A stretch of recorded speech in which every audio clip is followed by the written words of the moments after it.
Welcome to Wichita Liberty TV with Bob Weeks. Hello, I'm Bob Weeks for Wichita Liberty TV, your weekly source for news, analysis, and commentary about Wichita and Kansas government and public policy. We're broadcast on KGPT, channel 26.1, also its companion website, kgpt26.com.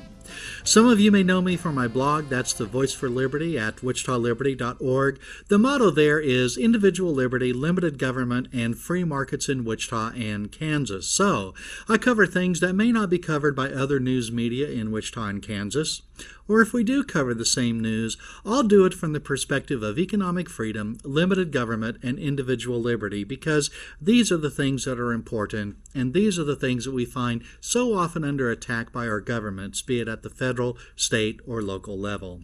So, please visit wichitaliberty.org. You can subscribe to the email newsletter I send 2 or 3 times a week. You can like the Voice for Liberty on Facebook, follow me, Bob Weeks, on Twitter. And if you want to contact me, you'll find my email address there at wichitaliberty.org, or just remember bob.weeks@gmail.com. Well, you're probably aware that the City of Wichita is recommending that voters approve a new city sales tax. Wichita residents will vote on that in November.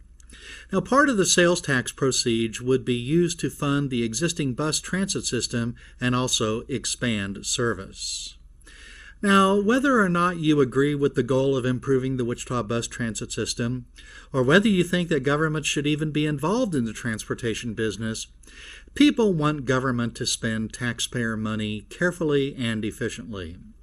This is why it's so annoying to see the outside lights turned on in the middle of a sunny day, especially so this Sunday when I took this photograph, a day when the Wichita Transit Center is not open and the buses do not run. Now, wasting electricity like this is common at the Wichita Transit Center and also other parts of downtown Wichita. And I'm pretty sure that fixing this problem won't fix the transit system's failing finances. But we've learned that Wichita City Hall is not concerned about blatant waste of taxpayer funds. And when we see City Hall indifferent to the blatant waste of tax dollars, well, what about all the waste that's not easy to see, like these streetlights burning during the middle of a sunny day? And here's something else to consider, something that will help you understand the attitude of government officials and bureaucrats. You're probably aware that many electric appliances and devices, they use small amounts of electricity even when they're not in use. An example is your microwave oven, which uses a few watts of electricity to run its clock and maybe for other purposes, and a cell phone charger may still use a small amount of power even though no phone is plugged in and charging at the time. This electricity is called vampire power waste. Now, in order to combat vampire power waste and the harmful effect it purportedly has on Wichita's air quality, the city has run public service announcements encouraging Wichitans to do things like, unplug your microwave oven and cell phone chargers when they're not in use. But as I've shown you several times this summer, the city has trouble remembering to turn off the streetlights during the daytime. I wonder, what does that do to our air quality? How many vampire microwave ovens does it take to equal one needlessly burning streetlight on a sunny Sunday morning? And there's something else. Each of us can choose the balance between vampire power waste and inconvenience based on our own values. If we choose to use vampire power in order to add convenience to our lives, we have to pay for it. It's a choice each of us makes for ourselves. But the Wichita City Hall bureaucrats who burn streetlights in the noonday sun are spending your money, not their own. As you make your decision on how to vote on the sales tax in November, remember the little things like this. Not that turning off the outside lights during the day is going to balance the transit system's budget, but when you see an agency, or an entire city for that matter, that wastes money like this and seems not to be concerned, that's something to keep in mind. And since we're talking about Wichita government waste, the ambitious plans for an East Wichita road project turned out to be too expensive, and the result is continued delays for Wichita drivers and purchases of land that may not be needed. Well, this project is the intersection of Kellogg, Webb Road, and Interstate 35, or the Kansas Turnpike as we call it. The plan the city developed turned out to be too expensive, so now the city must start over and find an alternative design. Now, it's bad news that Wichita drivers will suffer through additional years of delay as they try to travel through East Wichita. The value of the lost hours sitting in traffic? It's impossible to say. But here's something that will probably be easier to appraise, and that is the waste of taxpayer dollars due to the actions of Wichita government planners. The Wichita Eagle reported last week a court-appointed panel of 3 appraisers awarded the owners of 10 parcels a collective $19.6 million for their properties in November. The Wichita City Council approved the award as required by the court, but the amount far exceeded an internal estimate in the $4 to $5 million range. And the newspaper tells us some of that land probably will not be needed if the interchange is redesigned. So did you catch that?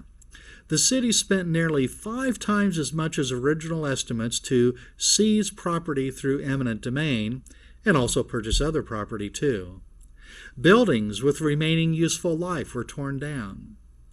Now we learn that this land may not be needed.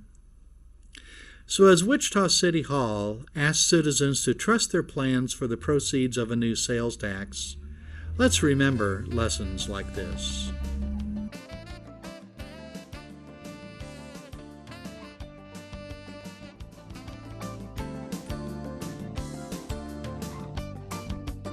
Welcome back to Wichita Liberty TV.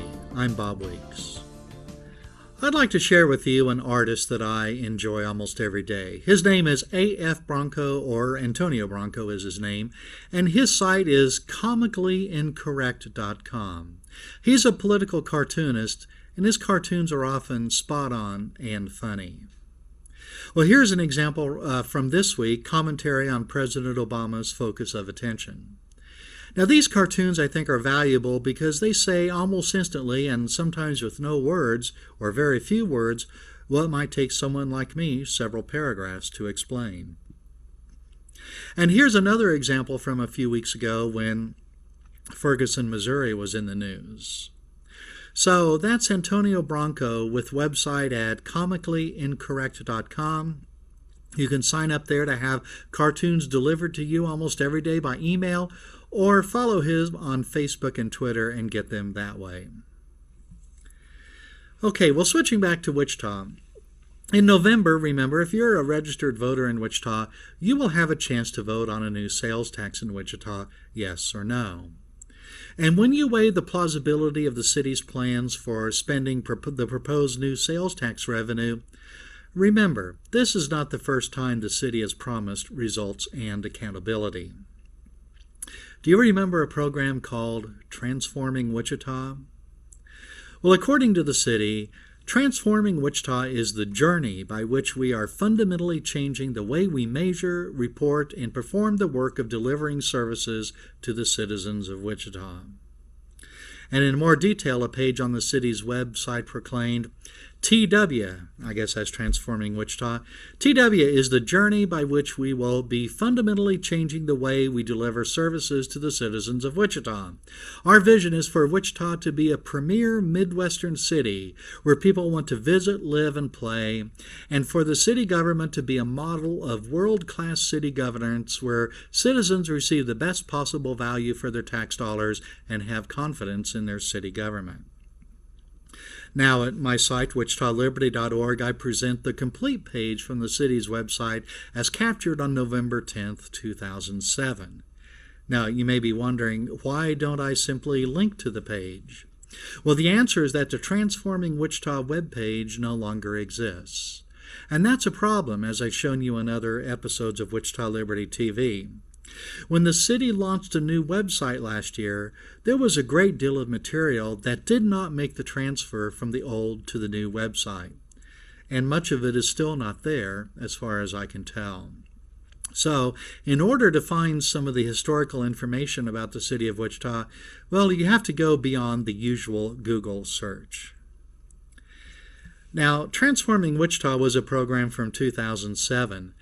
That's just 7 years ago. There are elected officials from that time that are still in office, in particular Wichita Mayor Coral Brewer and City Council members Jeff Longwell and Levanta Williams. And many bureaucrats from that period are still working for the city, so we're not talking about ancient history here. And I won't bore you by reading the entire document about transforming Wichita. But you might be interested to know that some of the most frequently mentioned concepts in this document are performance, accountability, trust, confidence, measure, and report. So how has the city performed in these aspects? Well, one of the things the Transforming Wichita document mentions are modernized information systems that facilitate collaboration with our partners. Now, that promise was made 7 years ago. And today, do you know what you get when you ask the City of Wichita for spending records? Well, the city can supply data of only limited and marginal utility. When I asked for spending records last year, what was supplied to me was data in PDF form and as images, not text. It would be difficult, beyond the capability of most citizens, I would venture, to translate this data into a useful format that can be used. And even if someone translated the reports to computer-readable format, I don't think the data would be very useful. This is a serious defect in the city's transparency efforts. And how does Wichita compare to other jurisdictions in this regard? Well, many, might even say most governmental agencies post their checkbooks on their websites, having mastered this aspect of accountability and trust years ago. But not so for the city of Wichita. Oh, and speaking of websites, the new and improved wichita.gov website is actually less useful than the city's website in 2007. Now, I think the city is looking at reworking the website again. But we have to wonder, did not anyone realize that the present website was less useful than the previous? The old website, for example, had a service called My Wichita, where you could sign up to receive email notifications of new documents like meeting agendas, meeting minutes, and things like that. But this service did not survive when the new and improved website was rolled out in March 2013. And there still, a year and a half later, is nothing like this available for citizens. So when the city touts modernized information systems that facilitate collaboration with our partners, well, it's not happening yet. And regarding performance that Transforming Wichita mentioned, well, one of the most important functions city leaders say they perform is economic development, specifically the creation of jobs.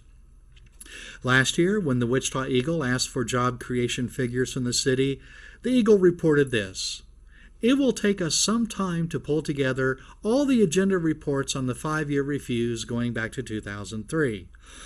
That same research will also reveal any abatements that were retooled as a result of the 5-year reviews," City Urban Development Director Alan Bell said. Well, one might have thought that the city was keeping records on the number of jobs created on at least an annual basis for management purposes, and the city would have these figures available for immediate review. If the city had these figures available, well, that would be evidence of trustworthiness, performance, accountability, measuring, and reporting. But the city isn't doing this. And regarding values for dollars spent, that's something that Transforming Wichita talked about.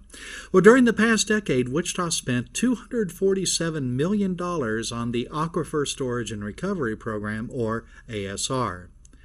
And as that project was contemplated, Wichita was told there was sufficient water for the next 50 years. We should ask, what value did we receive for those dollars? Because now the city is telling us that we must pass the sales tax to develop another water source. And speaking of accountability, much of the money used to pay for the ASR project was borrowed in the form of long-term debt. Now we are told that long-term borrowing to pay for a new water supply, well, that would be bad fiscal management. So, was it prudent and advisable to borrow over $200 million for water projects during the last decade? Who do we hold responsible for that decision? if what city leaders now say is correct. Well, programs like Transforming Wichita come and go. Do you remember all the hoopla surrounding Visionarying Wichita? Well, what is the status of that program right now? And some of the people who have taken leadership positions in the campaign for a new sales tax also had leadership positions in Visionarying Wichita. Let's ask them what tangible accomplishments resulted from Visionarying Wichita. Let's ask what happened to Transforming Wichita and its goals. We need people to go to City Hall and ask the mayor what has been of the results of Transforming Wichita and Visionarying Wichita. Then keep the answers in mind as you decide how to vote on a new sales tax for Wichita.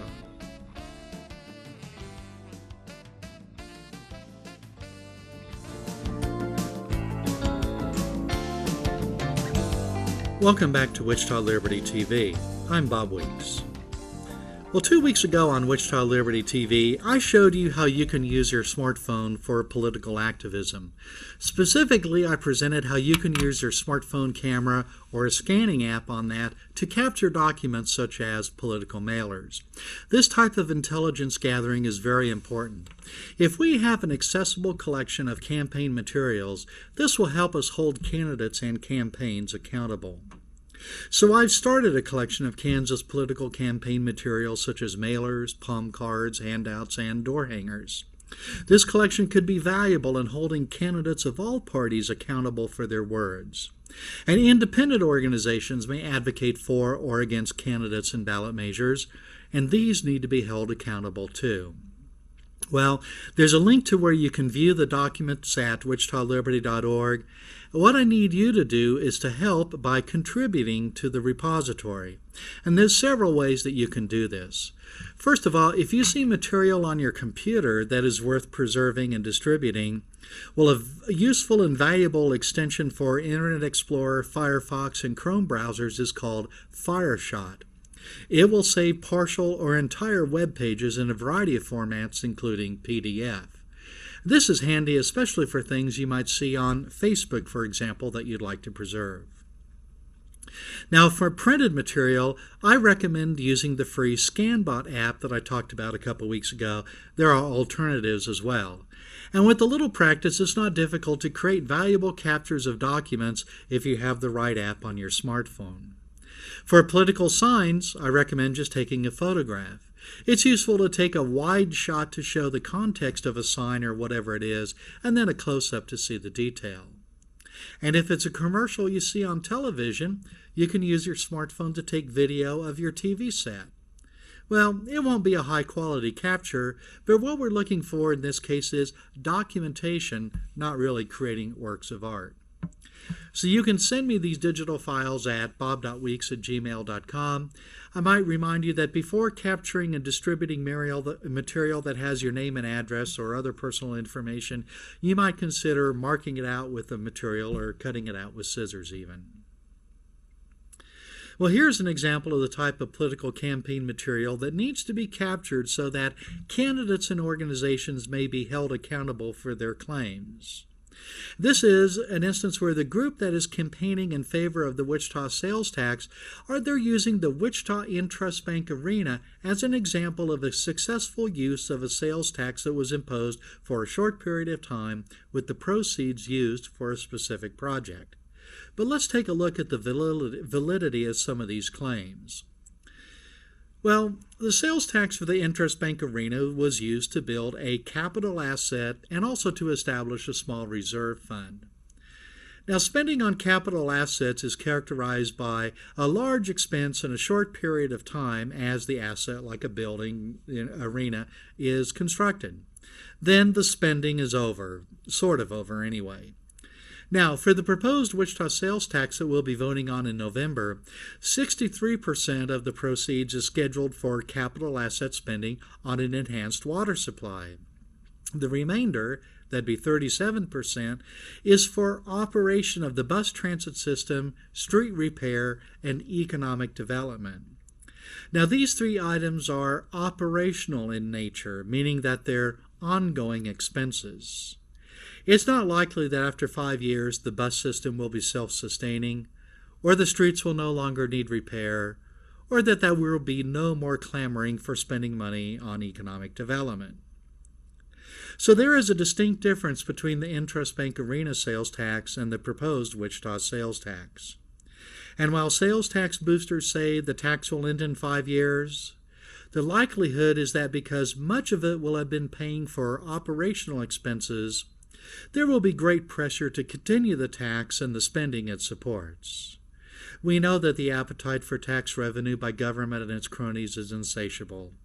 An example: as the arena sales tax was nearing its end, Sedgwick County Commissioner Tim Norton, he's still in office, he wondered whether a 1% sales tax could help the county raise revenue. Now, this is characteristic of government spenders, that is, those who believe they know how to spend your money better than you. Once the people are used to paying a tax, there is tremendous momentum to renewing the tax and continuing it. Now, here's another example of the type of claims made in campaigns, the type of claims that we need to insist that the makers provide supporting evidence. This is a quote again from the Vote Yes Wichita website. Quote, "Some will say that a 1% sales tax for 5 years will hurt our economy. But that did not happen during the arena sales tax. It did not happen during the state sales tax. And it hasn't happened for all the cities around Wichita and throughout Kansas." Well, we need to ask for substantiation of claims like this. What is the evidence that the sales taxes did not harm the economies? I wonder, if increasing prices by 1% has no effect, well, why don't merchants raise their prices by 1% right now and pocket the profit? Taxes have an impact.